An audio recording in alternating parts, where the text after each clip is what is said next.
प्रश्न क्रमांक 88 नंबरचा आहे. स्टार्ट करून घेऊया. मार्केटिंग हा फाईल ओपन करून घ्यायचा आहे. सपोर्ट या फोल्डर मध्ये marketing strategy 5 year plan type करून घ्यायचा आहे. त्यानंतर सेव्ह अँड क्लोज करून घ्यायचा आहे. सपोर्ट फोल्डरवरती क्लिक करून घ्या. मार्केटिंग फाईल ओपन करून घ्या. त्यामध्ये टाईप करून घ्यायचं आहे marketing strategy 5 year plan type करून घ्या. नाहीतर कॉपी करून पेस्ट करून घ्या.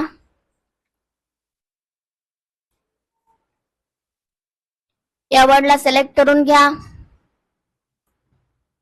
फाईल ऑप्शनवरती क्लिक करा. सेव्ह ऑप्शनवरती क्लिक करून घ्या. त्यानंतर फाईल ऑप्शनवरती क्लिक करा. एक्झिट ऑप्शनवरती क्लिक करून घ्या. सबमिट करून घ्या. तुमचं उत्तर बरोबर येईल.